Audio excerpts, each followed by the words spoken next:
about the security of lives in this country. He called for special prayers to be offered for the repose of the victims and for the nation in general. This is the 13th annual colloquium in honor of Bola Tinubu to celebrate his 70th birthday. But as we can see, and as we have heard from him, he has cancelled the celebration in honor of the Kaduna train attacks. From the Eco Hotel and Suites, Love Ikuku Oyedoku, PlusTV News.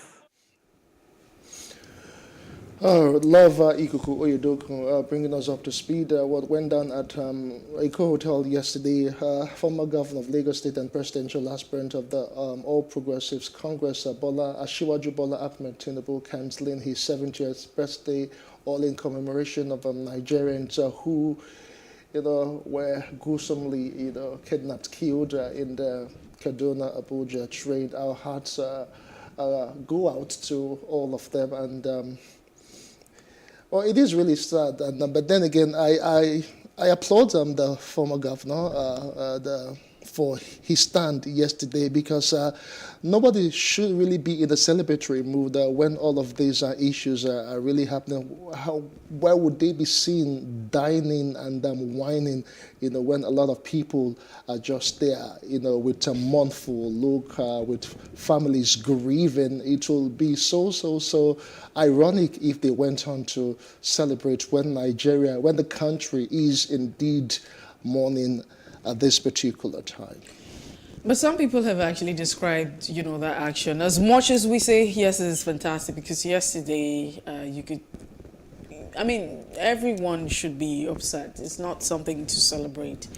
But at the end of the day, you also need to understand that, hey, this is not me saying anything. Some people have described this as a prank. Once upon a time, I was told stop. No, yes, of course, but you also need to ask yourself, if this had happened, when he didn't have any interest, would he do this?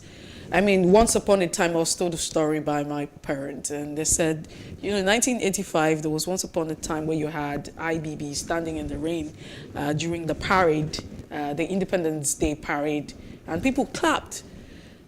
You're talking about Ibrahim Babangida, and at that time you want to also talk about the fact that not shortly after there was an overturn, a coup that actually happened. So people have actually described this as another prank, that has happened. The election years, you should, when you live in this space, the question would not be, as much as that's a very fantastic thing to do, that's why some persons have queried why our players were not sympathizing with those who have lost their life. This has happened. We don't even need 1,000 or 2,000. The fact that you have 1, 2, 3%, it's okay to, sympathize with them. But gradually, just one life alone, yes. But the reason why you're having people classifying the action of the former Lagos State governor as a prank is because it's a political season. He has declared an intention, not necessary to Nigerians, but of course, to the president, and we know he's vying for the office of the president. Yes. And so some people are saying this is also another gimmick. It's a political year. So anything to just score and just, win the sympathy and the hearts of the people, it would be okay to cancel it. So, but right now, it's almost difficult to understand whether that's coming from a heart, of feeling, being in the shoes of another person who's gone through this. So this is just, another way to say, hey, we're just trying to get the votes. Maybe and the get tides the are just, all coming together. It was his birthday. He is campaigning. But whatever it is, whether it is a political gimmick, whether it is a political prank, the fact is that Nigeria is mourning. People have died, and he could have as well gone ahead and just decided to celebrate, and nothing would have happened. It wouldn't make any sense. Nothing would have happened. No, the truth is, press at stake. Would he act in this, would he take this same decision that he has taken?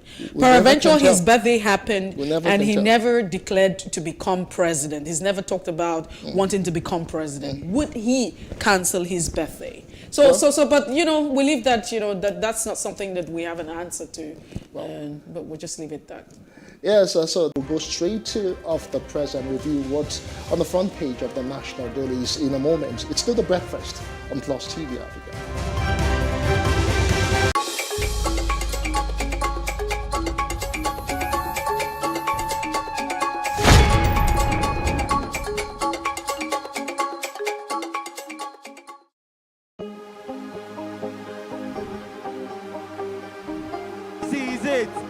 upcoming artists to blow in Nigeria.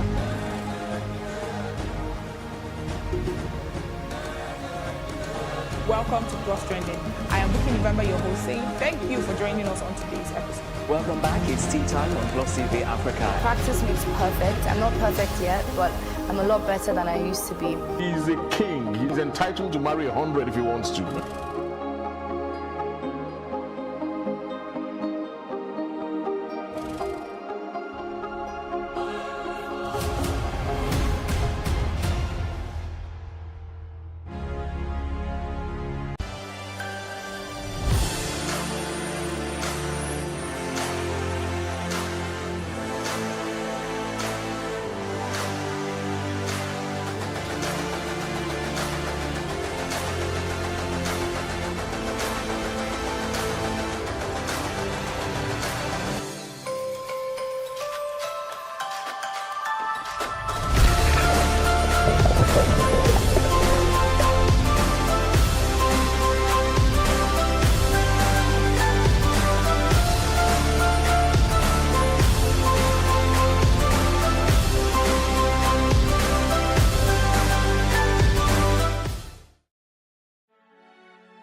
It is engagement we need to have. Those who suffer miscarriages are never taken into account. Members of the National Assembly are also influence peddlers.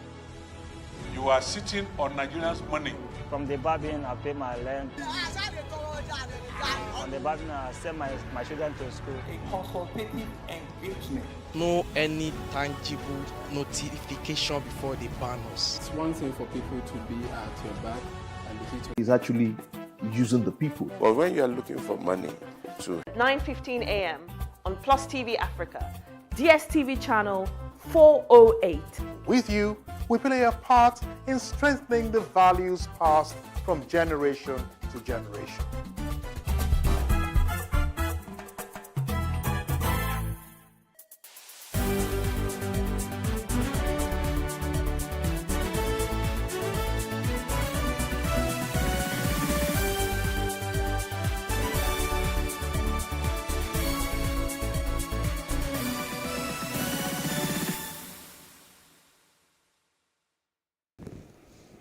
There's a breakfast on PlusTvAfrica. Thank you for joining us once again. It's time for Off the Press. And as always, we will take you through the pages of our dailies that's been made available this morning by our paper vendor. And all things being equal, would have Ezekiel Nyai, who was a public affairs analyst, join the conversation. But I'd like to start off with the Leadership newspaper this morning. And the banner caption talks about the Kaduna train attack. 8 bodies recovered, 26 injured. Survivors narrate ordeal. It's boldly written on the front page of the Leadership. Now, above it, you have the NAS Transmit Constitution Amendment Bill to State Assemblies. Above the bold caption of the Leadership newspaper, NAS Transmit Constitution Amendment Bills to State Assemblies. Soludo unveils 20 commissioners designate. Governors showcase states' potential at Dubai Investment Summit. It's very interesting. Wondering what we hope to achieve with that. Fans on rampage after Ghana dash Nigeria's hope of World Cup. And that's also on the Leadership this morning. And just before we move away, federal government freezes over 30 accounts of illegal loan companies. Convention, APC has disappointed naysayers. This is what Ahmed Lawan is quoted to say. At last, Kwankwaso dumps the PDP for NNPP. These are the headlines on the Leadership newspaper. Moving away from the Leadership to the Punch newspaper, the main story this morning is the Kaduna-Abuja train attack. Buhari National Assembly governors demand tough actions. Survivors recount ordeal. With 3 riders, their outrage greets killings of doctor, unionists, government officials in Kaduna-bound train attack. Airlines hold flights to Kaduna over attacks. Reps summon NSA service chiefs and the IGP. I felt my soul leaving my body. Recount survivor who saw another passenger shot. Those are all the writers on that particular story on the Kaduna Abuja train attack. Above the masthead, NICOM bars undercapitalized insurers from new businesses, others claims settlements. That's on the front page, just above the masthead of the Punch newspaper. Below that, poor Nigerians to hit 95.1 million in 2022. That's according to the World Bank. Customs hand over 3.9 billion naira drones, camouflage others to army. State assemblies receive 44 bills on constitution amendment. Or a police salary increment. Reps summon minister, accountant general, others. Cargo importation. Clearing agents plan fresh strike, demand duty. Review. Other stories on the Punch. OAU students murder. Falano seeks Fiat to prosecute hotelier. Others. 3 Kwara kidnappers shot dead. Weapons, charms recovered. Presidency, I won't bow to APC's intimidation, declares Wiki. Those are the stories you can find on the front page of the Punch newspaper. Away from the Punch newspaper, we take a look at the Daily Independent. Abuja-Kaduna train attack. Workers' union blames railway management. Workers' union blames railway management for the Abuja-Kaduna attack. And you also find 8 bodies recovered, 26 persons injured, and several abducted. Senate asks Buhari to declare full-scale war against bandits. Should we call them bandits, or they're still called bandits or terrorists? Wants military to bombard terrorist enclaves to restore peace. Attack victims recount harrowing experience, and like Nigerians, I am deeply pained. That's what the president is quoted to say. These are the riders underneath the bold caption. PDP zoning committee meeting deadlock. Buhari insists 2021 Finance Act empowers FIRS to collect VAT. UBEC seeks review of consolidated revenue from 2% to 4%, says 50% of schools in Nigeria lack furniture and pupils sit on floor. 2023 presidency, we're not ganging up against Atiku. PDP governors and Saraki is quoted on that. These you find on the page of the Daily Independent. And just before we move away, Africa needs investment opportunities more than ever. Lumilu is quoted on that as he received the Time 100 Impact Award. Custom intercept drones, military uniforms, orders at Lagos Airport. Again, gunmen attack train station in Kaduna. These are the headlines on the Daily Independent newspaper this morning. All right, the last paper we are reviewing this morning is the Nation newspaper. All of the papers this morning, carried on the Kaduna train attack as expected. The Nation captioned this way: 8 dead, 41 injured, many still missing in train attack. Tinubu, I can't celebrate when people are mourning victims of train crash. Or clash there. Okay. 44 constitution review bills for houses of assembly, that's above the masthead of the Nation. Just beside it, PDP zone in battle shifts to at home committee. All right, aspirants engage proxies. Why Nigeria deserves a national carrier by Serica, that's the Minister of Aviation there. Wobbling Eagles fail to peak World Cup ticket. All right, more stories on the Nation newspaper. Nigeria losing $14 billion annually to farmer herder clashes, says Oshibajo, that's the vice president. Those are the stories, really. Okay, there's one more we could just take before we just wrap this all up. Afayoshe's associate joined Uni's SDP. Kwankwaso dumps the People's Democratic Party. Those are the major stories on the Nation newspaper this morning. We do have Ezekiel Yaitok, who is a public affairs analyst. He joins the conversation this morning. It's good to have you join us, Ezekiel Yaitok. Good morning. Thanks for having me. I hope I'm on me. Okay, good. Thanks for having me. All right. Ezekiel, we'll start off, the papers, the review of the papers this morning with a story that talks about your friend. I mean, you talk about him all the time. Kwankwaso dumps the PDP for NNPP. Just a few more days before the 2023 election. Let me tell Nigerians for free that the dynamics of 2023 is not going to be like people think. And that man is a politician. He knows what he's doing. He understands very well what he's doing. And what he's done is not at all an accident or a coincidence. You see, the game of politics, we need to understand how it is done. He knew and told me personally, he told me that if he went for primaries against Tambuwal, he will lose.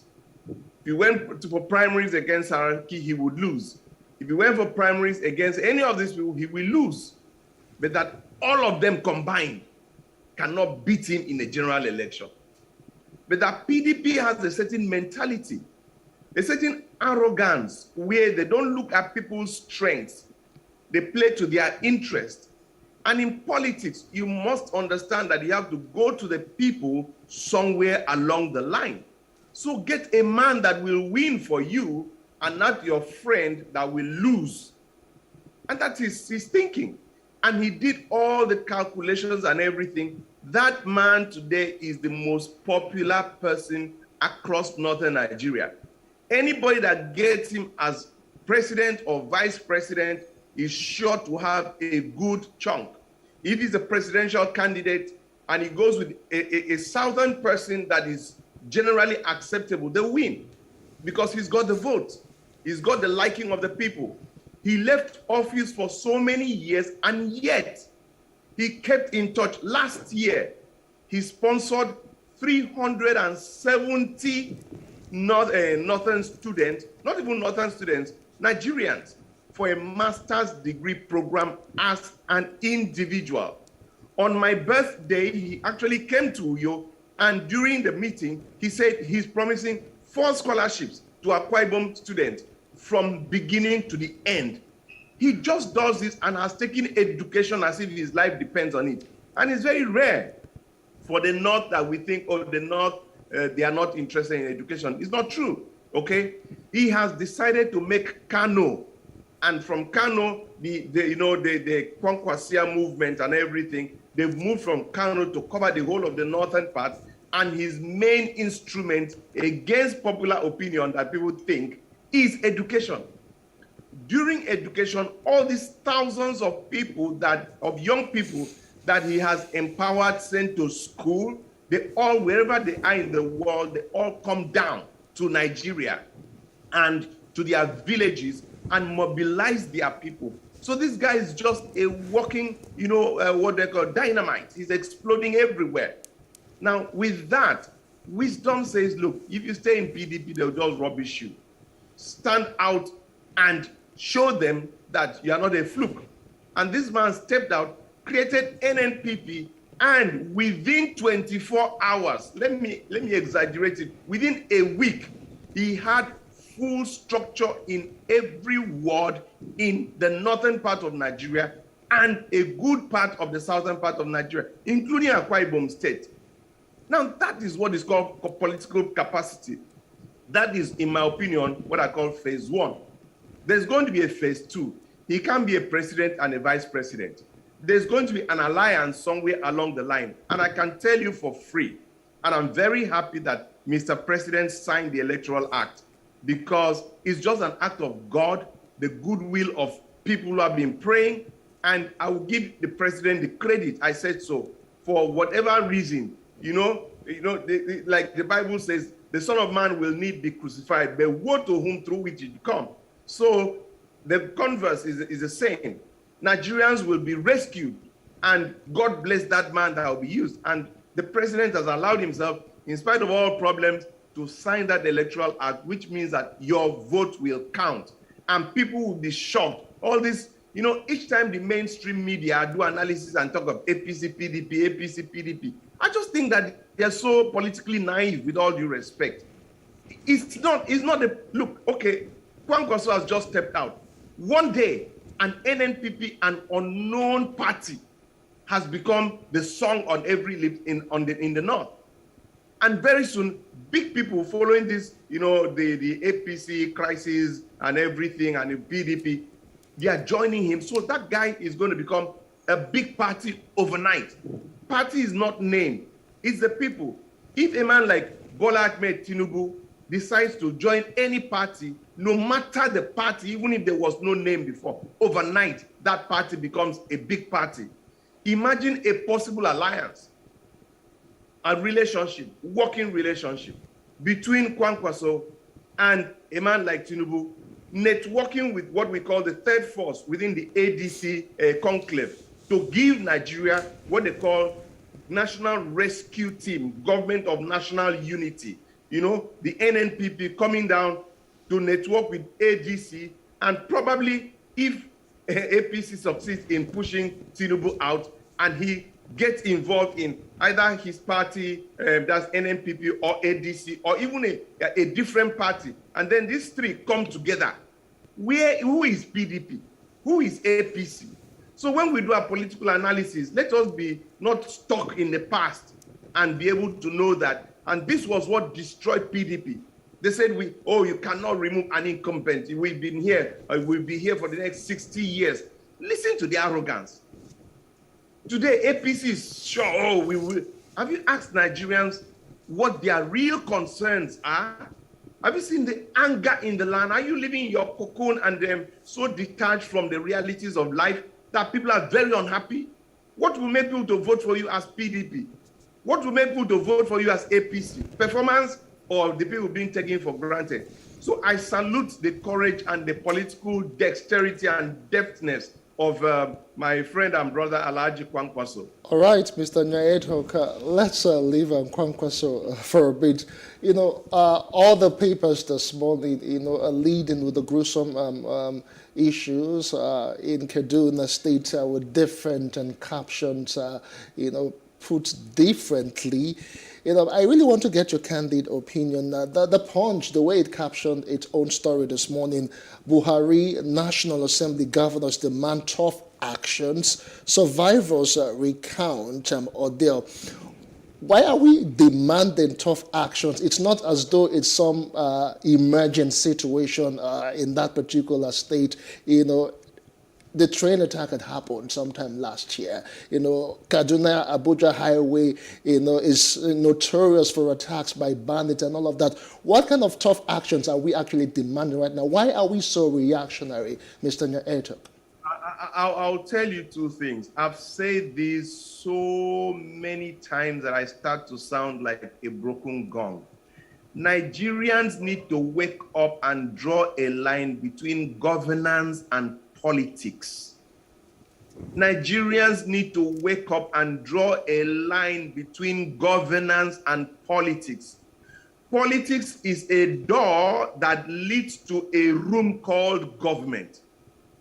In that room, the people that are inside that room called government, they are the administrators of our common patrimony. They are the policy makers that shape our life. While the door is a recruitment center, the room is a do or die. The room is contained by people who will either let us live or get us to die.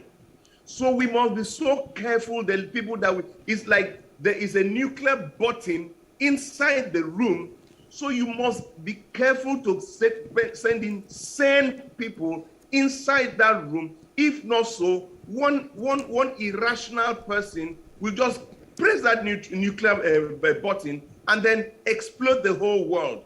That is why Nigeria has become the poverty capital of the world, because we send in people that have no understanding of what government is, outside of state capture, outside of themselves, outside of that their very myopic, mindset.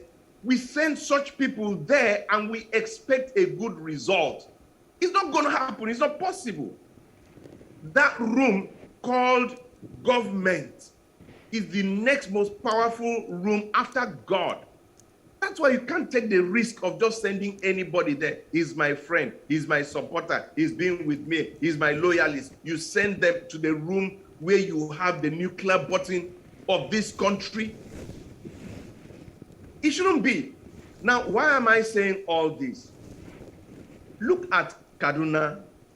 How can a government for 4 years not know that it does not take rocket science for these terrorists to face that rail line? And in fact, they could even bomb the rail lines, so that the train does not move. How can you abandon the road and concentrate on the rail to go to Kaduna for 7 years?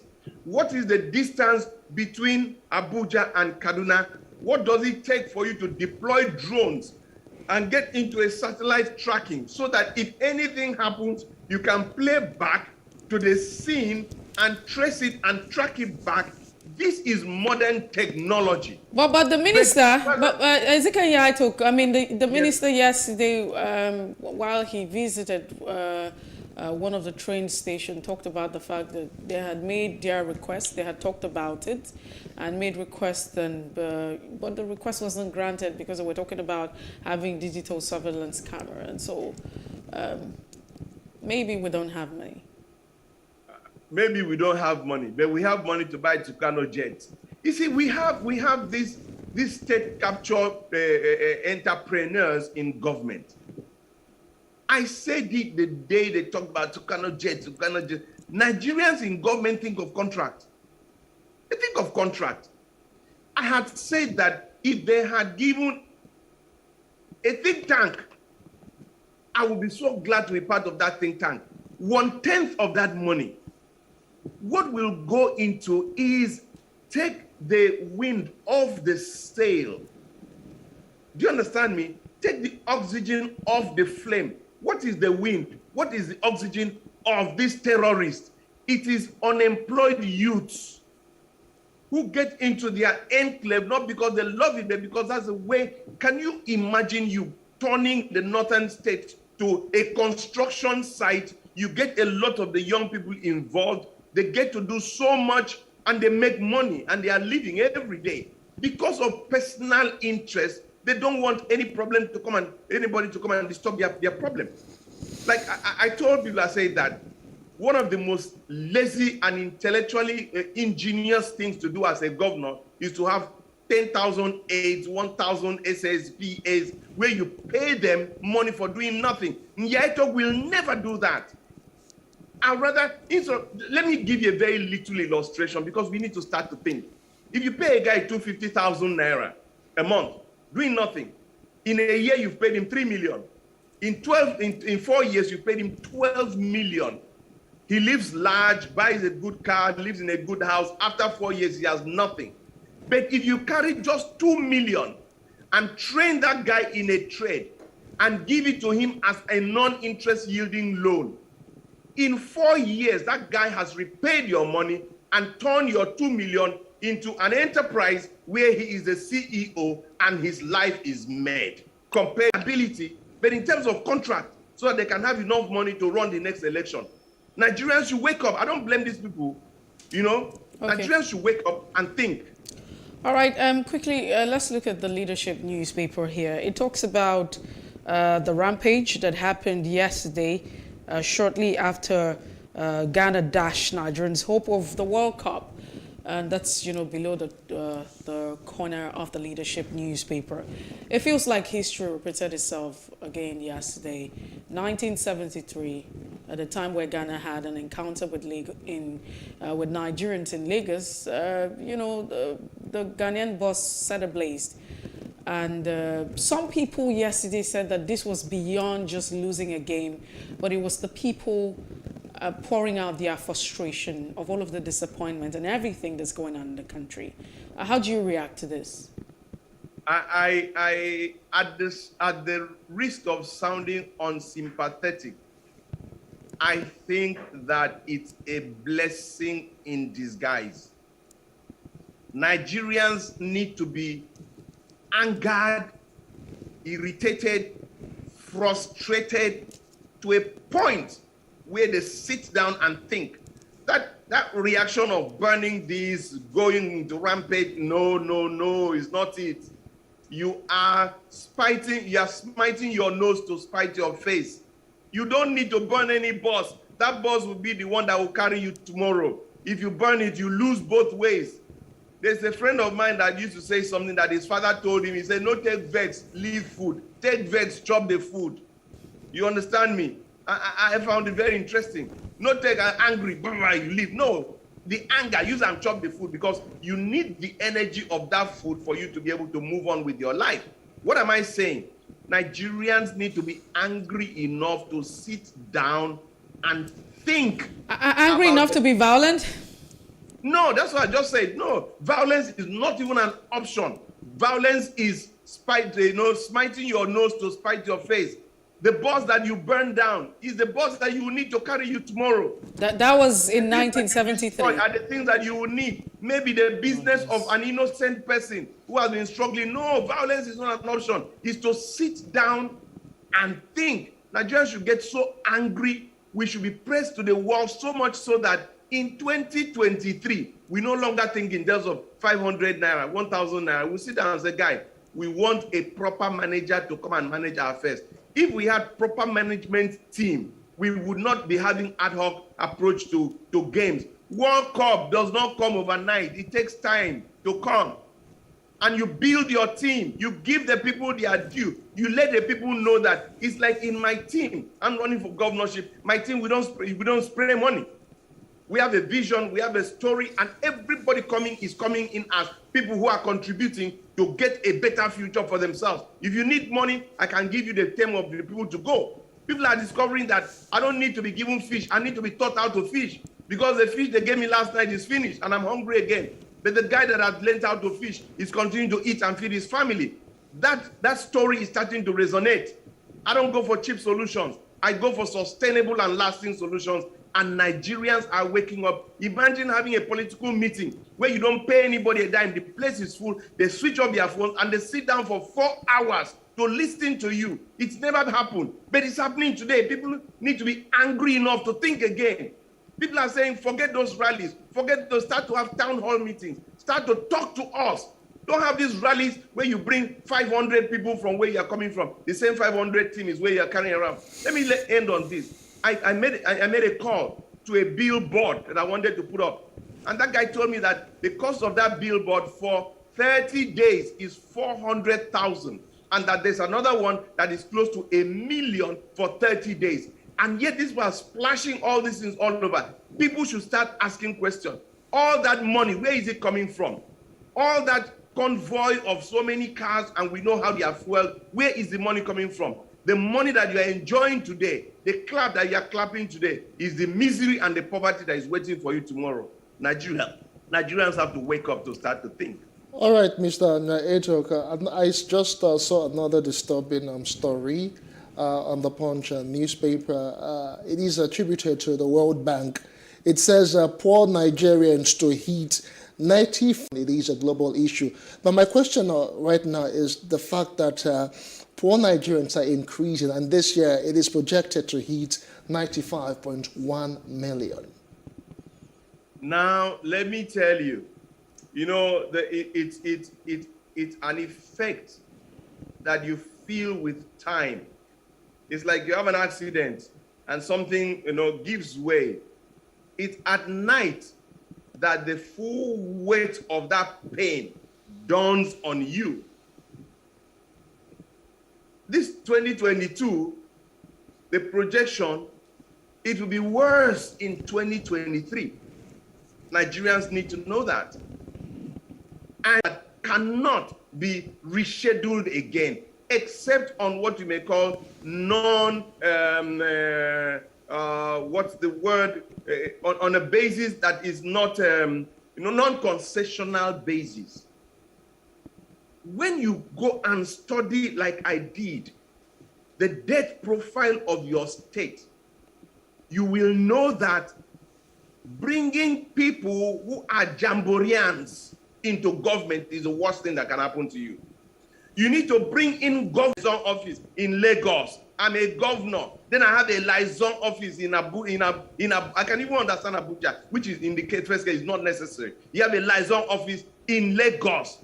Somebody, an investor comes to you. He cannot come to your state where you have airport, first class, you have first class hotels, and you have first class road, first class infrastructure. Somebody, that is a Greek adage that says you start learning death from sleep. It's from the campaign that you know whether this man knows the problem we are facing. They're splashing money all around. What do you think the mentality of that person? We need to come to realize that we have problems. We have problems. And that chapter 2, section 14, subsection 2B of the Constitution, that is what you should ask everybody first. Please, what is chapter 2, section 14, what subsection 2B? If the person says, what is that? Just mark X across that person. Because that is the marching order of government. The security and welfare of the people shall be the primary purpose of government. It's not you. It's not your comfort. It's not your friends. I want to ask you as a governor, what percentage of your budget is resident in your state? And what percentage is capital? Ezekiel, just as we coasted down quickly because we're being prompted to just move away. And this is on the Daily Independent. The workers' union blamed railway management for the attacks. What are your thoughts on that? And yesterday we had, the president of the workers' union, Innocent Ajiji. He said that constantly they have talked about this issue.